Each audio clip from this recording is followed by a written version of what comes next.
સાથે જ ફૂલ બજારોમાં તેજીની રમઝટ। નવરાત્રીનો પ્રારંભ થતાની સાથે નવરાત્રીને સંલગ્ન બજારોમાં તેજીનો તરખાટ જોવા મળી રહ્યો છે। માતાજીની ભક્તિ અને આરાધના માટે ફૂલોની બજારમાં પણ તેજીની રમઝટ જામી છે। નવરાત્રી શરૂ થતાં જ ફૂલ બજારમાં ફૂલ ગુલાબી તેજી જોવા મળી રહી છે। રાજકોટના ફૂલ માર્કેટમાં ફૂલના ભાવ ફૂલ્યા ફાલ્યા છે। નવરાત્રીને લઈ ફૂલોની માંગ વધતા ફૂલોના ભાવમાં વધારો થયો છે। કેટલાક ફૂલોના ભાવમાં 2 ગણો વધારો તો કેટલાક ફૂલોના ભાવમાં 3 ગણો જેટલો વધારો ઝીકાયો છે। ગુલાબ, ગલગોટા, डच गुलाब, मोगराना भाव आसमाने पहुंचा है। पीड़ा फूल 120, सफेद फूल 300 रुपया किलो, केसरी फूल 100 रुपया किलो, डिवाइन गुलाब 300 रुपया किलो, देशी गुलाब 200 रुपया किलो, पारस 1000 रुपया किलो, विष्णु कमल 20 रुपया नंग, लीली 800 रुपया અને 1000 રૂપિયા નંગ મળી રહ્યા છે। વેપારીઓના કહેવા મુજબ ભારે વરસાદને કારણે ફૂલનો પાક ધોવાણમાં ગયો છે, જેથી હાલ ફૂલોના ભાવમાં 300 થી 400% વધારો જોવા મળી રહ્યો છે। પ્રથમ દિવસે માતાજીને 151 ગજની ધજા ચડાવાય। ઊંઝામાં ઉમિયા માતાજી મંદિરે 151 ગજની ધજા ચડાવાય છે।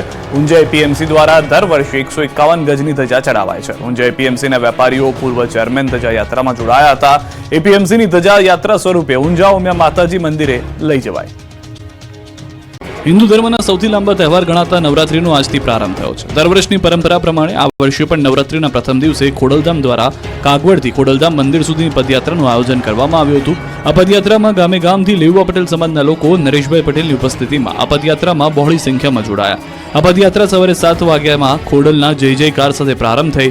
ખોડલના રથની આગેવાનીમાં ગરબે રમતા રમતા શ્રદ્ધાળુઓ પદયાત્રામાં જોડાઈને ખોડલધામ મંદિરે પહોંચ્યા। મંદિરે પહોંચીને માં ખોડલની મહાઆરતી કરી મંદિરના શિખર પર ધ્વજારોહણ કરી નવરાત્રી મહોત્સવનો પ્રારંભ કરવામાં આવ્યો। ખોડલધામ પરિસરમાં આવેલી યજ્ઞશાળામાં યજ્ઞ પણ કરવામાં આવ્યો। નવરાત્રી દરમિયાન મંદિરમાં ખોડલને રોજ અવનવા શણગાર અને ધ્વજારોહણ કરી શ્રદ્ધાળુઓ દ્વારા માં ખોડલની આરાધના કરવામાં આવશે। નવરાત્રીમાં 9 દિવસ મંદિર પરિસરને લાઇટિંગ અને ફૂલોનો શણગાર કરવામાં આવશે। ભક્તો માને માથું ટેકવવા માટે મંદિરોએ પહોંચ્યા હતા। ત્યારે શક્તિપીઠ અંબાજીમાં પહેલી સવારથી જ ભક્તોનો મહાસાગર કૂકવાયો। વહેલી સવારથી જ ભક્તો માતાજીના દર્શન કરવા માટે પહોંચ્યા। અંબાજી મંદિરમાં ભક્તોની લાંબી લાઈનો જોવા મળી। જય માતાજીના નાદથી વહેલી સવારથી જ પરિસર ગુંજી ઉઠ્યું। શ્રદ્ધાળુઓ દૂર દૂરથી માતાજીના દર્શન માટે આવી રહ્યા છે। દ્વાર ખુલતા જ માતાજીના દર્શન માટે ભક્તોએ દોડ લગાવી। ભક્તોથી ભરચક મંદિરના દ્રશ્યો છે પાવાગઢના। પહેલા નોરતે પાવાગઢમાં ભક્તોનું ઘોડાપુર ઉમટ્યું। લાખો ભક્તો પ્રથમ નોરતે માના દર્શન માટે આવ્યા। મંદિર પરિસર, પગથિયા પર અને નીચે ગ્રાઉન્ડ પર જગ્યા ખૂટી પડી। જ્યાં નજર કરો ત્યાં ને ત્યાં માત્ર ને માત્ર લોકો જ દેખાતા હતા। મહાકાળીના નાદ સાથે પાવાગઢના ડુંગરો ગુંજી ઉઠ્યા હતા। મોટી સંખ્યામાં માઈ ભક્તો પાવાગઢ ખાતે દર્શન માટે રાત્રે જ આવી જતા કતારોમાં ખડકાઈ ગયા। રાજસ્થાનના ડુંગરપુરથી પગપાળા માતાજીના દર્શન આવી રહેલા માઈ ભક્તો સાથે એક શ્વાન પણ આવી સાથે જોવા મળ્યો હતો। અંદાજિત 180 કિલોમીટર સુધી શ્વાન ચાલીને માઈ ભક્તો સાથે પાવાગઢ ખાતે આપ મેળે જ આવતા સૌને અચરજ લાગી ગયું હતું। તો આ તરફ રાજકોટમાં પણ વહેલી સવારથી આશાપુરા માતાજીના મંદિરે ભક્તોની ભીડ જોવા મળી। શ્રીફળ, પુષ્પ માલિકા તો કોઈએ ચુંદડી સહિતના 16 શૃંગાર માતાજીને અર્પણ કર્યા। કચ્છમાં આશાપુરાના ધામમાં ઘટ સ્થાપન વિધિ કરવામાં આવી। અધ્યક્ષ યોગેન્દ્રસિંહ વિધિ કરવામાં આવી હતી। ત્યારે હજારોની સંખ્યામાં ભક્તોએ માતાજીના દર્શને પહોંચ્યા હતા। તો આ તરફ સુરતમાં 55 વર્ષથી વધુ જૂના અંબિકા નિકેતન મંદિરમાં વહેલી સવારથી ભક્તોનો ભારે ધસારો જોવા મળ્યો। દૂર દૂરથી પદયાત્રીઓ ખોડલધામ પણ પહોંચ્યા હતા। ચોર સમજી 2 લોકોની ધોલાઈ કરી કાઢવામાં આવી। ભિક્ષુકોનો વેશ ધારણ કરી ચોરી કરવી એ 2 શખ્સોને ભારે પડી ગઈ। લોકોએ રંગે હાથે પકડી લેતા બરાબરનો મેથી પાક ચખાડ્યો। બનાસકાંઠાના વાવ પંથકમાં ભિક્ષુકનો વેશ ધારણ કરીને આવેલા 2 લોકોને ચોરીની આશંકાએ સ્થાનિકોએ માર માર્યો। કુલ 4માંથી 2 લોકો ભાગી ગયા, જ્યારે પકડવામાં આવેલા 2 લોકોને ગ્રામજનોએ પકડ્યા। બાદમાં રોષે ભરેલા લોકોએ ગુસ્સો કાઢ્યો। ટોળાએ ઠીકાપાઠુનો માર મારી અદમુવા કરી નાખ્યા। આ ડોળકી ગામડાઓમાં નાની મોટી ચોરી કરતી હોવાનો સ્થાનિકોનો આરોપ છે। સાથે જ પોલીસ આવા લોકો વિરુદ્ધ કાર્યવાહી કરે તેવી માંગ ઉઠી છે। હાલ સોશિયલ મીડિયા પર આ ઘટનાના વિડીયો વાયરલ થયા છે। જોકે ન્યૂઝ 18 ગુજરાતી આ વિડીયોની પુષ્ટિ નથી કરતું। સુરતમાં મેટ્રોની ધીમી કામગીરીથી 19 મહિનાથી વેપારીઓના ધંધા બંધ। મેટ્રો વિભાગે વિશ્વાસઘાત કર્યાનો બેનરો સાથે વિરોધ પ્રદર્શન। સુરતના ભાગલ વિસ્તારમાં મેટ્રોની કામગીરી છેલ્લા ઘણા સમયથી ચાલી રહી છે, જેના કારણે વેપારીઓમાં રોજગારી ઉપર ખૂબ જ મોટી અસર થઈ રહી છે। વેપારીઓના વળતરના મુદ્દે આજે મોટી સંખ્યામાં વેપારીઓ દ્વારા વિરોધ પ્રદર્શન કરવામાં આવ્યું। મોટી સંખ્યામાં વેપારીઓ એકત્ર થયા અને બેનર સાથે વિરોધ નોંધાવ્યો। મેટ્રોના કોન્ટ્રાક્ટરોએ દુકાનદારો સાથે વિશ્વાસઘાત કર્યો હોવાના આક્ષેપ કર્યા। તેઓએ માંગ કરી હતી કે સંપૂર્ણ રોડ ખુલ્લો કરી આપવામાં આવે અથવા નક્કી થયેલું વળતર ચૂકવી આપવામાં આવે। મેટ્રો વિભાગ દ્વારા જ્યારે વેપારીઓ સાથે બેઠક કરવામાં આવી હતી ત્યારે તેમણે આશ્વાસન આપ્યું હતું કે 10 મહિનાની અંદર આ સમગ્ર કામગીરી છે જે રસ્તાની તે પૂર્ણ થઈ જશે। આ વાતને 19 મહિના થઈ ગયા છે, છતાં પણ કોઈ કામગીરી સંપૂર્ણ રીતે પૂર્ણ ન થતા વેપારીઓની સ્થિતિ ખૂબ જ ખરાબ થઈ ગઈ છે। હવે મેટ્રોના અધિકારીઓ પોતાની વાત ઉપર અડગ રહ્યા નથી અને તેઓ હજી રસ્તો ખુલ્લો કરી આપતા નથી। એટલું જ નહીં, જે વળતર છે તે પણ આપવાની સ્પષ્ટતા સાથે ના પાડી દીધા વેપારીઓએ વિશ્વાસઘાતના બેનર સાથે વિરોધ પ્રદર્શન કર્યું। ગુજરાતમાં પણ ગૌ માતાને રાષ્ટ્રમાતા જાહેર કરવામાં આવે તેવી માંગ ઉઠી. સુરતમાં માલધારીઓએ આપ્યું આવેદન. મહારાષ્ટ્ર સરકાર દ્વારા ગૌ માતાને રાષ્ટ્રીય માતા તરીકે જાહેર કરવામાં આવી છે, જે બાદ ગુજરાતમાં પણ ગૌ માતાને રાષ્ટ્રમાતા જાહેર કરવામાં આવે તેવી માંગ ઉઠી છે. સુરતના માલધારી સમાજ સહિત વિવિધ હિન્દુ સંગઠનો દ્વારા જિલ્લા કોંગ્રેસ સમિતિની આગેવાની હેઠળ જિલ્લા કલેક્ટરને લેખિતમાં આવેદનપત્ર પાઠવવામાં આવ્યું. સુરત જિલ્લા કલેક્ટર કચેરી ખાતે માલધારીઓ મોરચો લઈને આવ્યા હતા. ગૌ માતાને રાષ્ટ્રમાતા જાહેર કરવાની માંગ સાથે નારેબાજી અને સૂત્રોચ્ચાર કરવામાં આવ્યા હતા. કતલખાના બંધ કરવાની માંગ પણ કરવામાં આવી હતી. વડોદરાની ગ્રીન પ્લાય કંપનીએ દૂષિત પાણી છોડતા લોકોએ દેખાડ્યું પાણી, લોકોએ કર્યો વિરોધ. વડોદરા તંત્રની મીઠી નજર હેઠળ ગ્રીન પ્લાન કંપનીએ દૂષિત પાણી છોડતા લોકોએ પાણી દેખાડ્યું છે. કંપનીની મનમાની સામે ગુજરાતના લોકોએ વિરોધ કર્યો. વડોદરાના સાવલી હાલોલ રોડ પર ગ્રીન પ્લાય કંપનીનો ગ્રામજનોએ જોરશોરથી વિરોધ કર્યો. આ કંપની દૂષિત પાણી જાહેર રસ્તાઓ અને સ્થાનિક નદીમાં ઠાલવી રહી છે.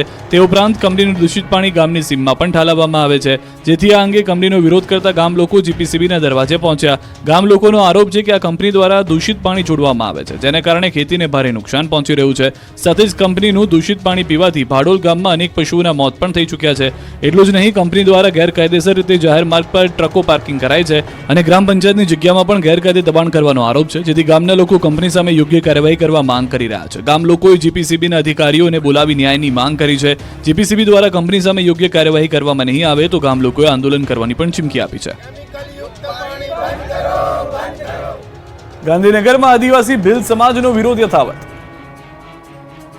વિરોધના દ્રશ્યો છે ગાંધીનગરના. રાજ્યભરના આદિવાસી ભીલ સમાજના લોકોએ ગાંધીનગર ગજવ્યું હતું. ગાંધીનગર સેક્ટર 10માં બિરસા મુંડા ભવન ખાતે આદિવાસી સમાજના લોકો એકત્ર થયા હતા. મોટી સંખ્યામાં આદિવાસી ભીલ સમાજના લોકો એકત્ર થઈને વિરોધ પ્રદર્શન કર્યું.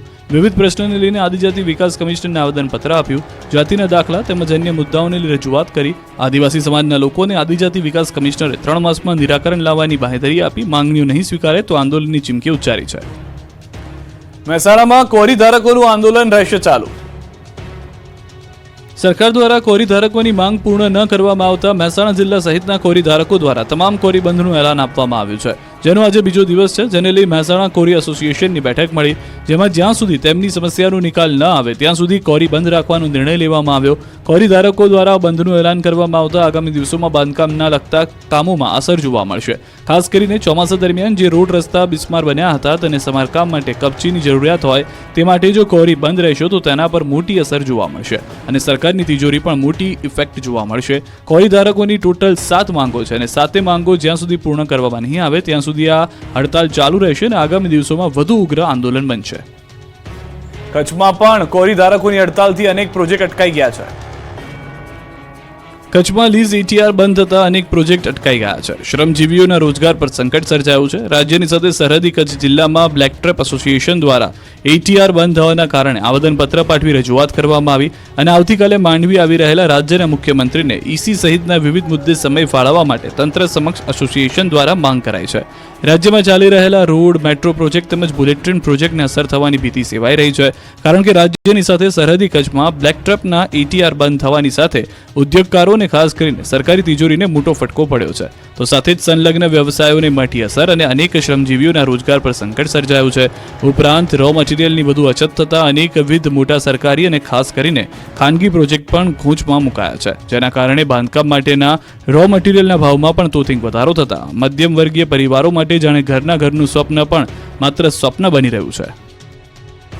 સાબર ડેરીના ચેરમેન વાઇસ ચેરમેનની વરણી. સાબરકાંઠાની સાબર ડેરીના ચેરમેન વાઇસ ચેરમેનની ચૂંટણી યોજાઈ હતી. નિયામક મંડળની ચૂંટણીના લાંબા સમય બાદ ચેરમેન અને વાઇસ ચેરમેનની ચૂંટણી યોજાઈ હતી.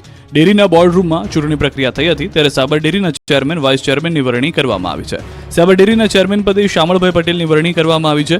વાઇસ ચેરમેન પદે ઋતુરાજ પટેલની વરણી કરાઈ છે.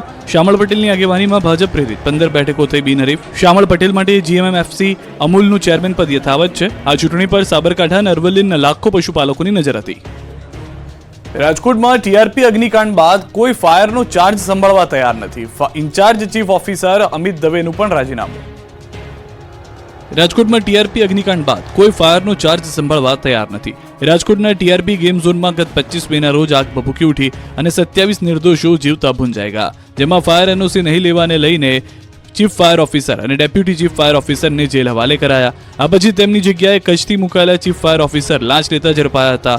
તેમને પણ જેલ હવાલે કરવામાં આવ્યા. બાદમાં અમદાવાદના ક્લાસ 1 ઓફિસરની નિમણૂક કરવામાં આવી હતી, પરંતુ તેમણે ચાર્જ નહીં સંભાળતા ફરી ફાયર એનઓસીની કામગીરી લાંબા સમયથી ઠપ હતી, જેને લઈ મ્યુનિસિપલ કમિશનર દ્વારા ક્લાસ 3 ઓફિસર અમિત દવેને ચીફ ફાયર ઓફિસરનો ચાર્જ સોંપવામાં આવ્યો અને તેમણે ચાર્જ પણ સંભાળી લીધો. જો કે હવે અમિત દવે અંગત કારણોસર રાજીનામું આપી દીધું છે. હાલ તેઓ 90 દિવસના નોટિસ પીરિયડ પર છે. અમિત દવેએ વર્કલોડ વધારે છે અને માણસો પણ ઓછા છે, જેના કારણે ભારણ વધારે છે તેવું કહ્યું. અત્યાર સુધીમાં 15 અધિકારીઓએ રાજીનામા આપ્યા છે. બીજી તરફ રાજકોટમાં ઇમ્પેક્ટ ફીનો લાભ લેનાર ફાઇબર ડોમવાળી 140 શાળાઓને ફાયર એનઓસી નહીં મળે. નવરાત્રીનો આજથી શુભારંભ થયો છે. મા જગતજનની જગદંબાની આરાધનાનું પર્વ શરૂ થઈ ગયું છે.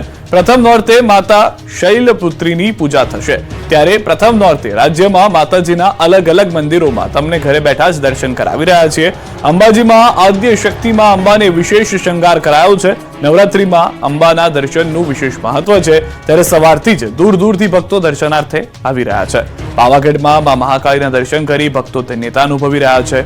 કચ્છથી મા આશાપુરા, ઊંઝાના ઉમિયાધામથી મા ઉમિયા, રાજકોટથી મા આશાપુરા અને નર્મદાથી હરસિદ્ધિ માતાના આજના દર્શન સામે આવ્યા છે. સવારથી જ ભક્તો અલગ અલગ મંદિરોમાં દર્શનાર્થે ઉમટ્યા છે. માઈ ભક્તો માતાજીના દર્શન બાદ પોતાના ઘરે ઘટ સ્થાપન કરી રહ્યા છે. અલગ અલગ યાત્રાધામોમાંના જયકારાથી ગુંજી રહ્યા છે. મા આદ્ય શક્તિના ઉપાસનાના પર્વમાં રાજ્યના પ્રસિદ્ધ મંદિરોમાંથી માતાજીના અલગ અલગ સ્વરૂપના દર્શન કરી ભક્તો ધન્યતા અનુભવી રહ્યા છે.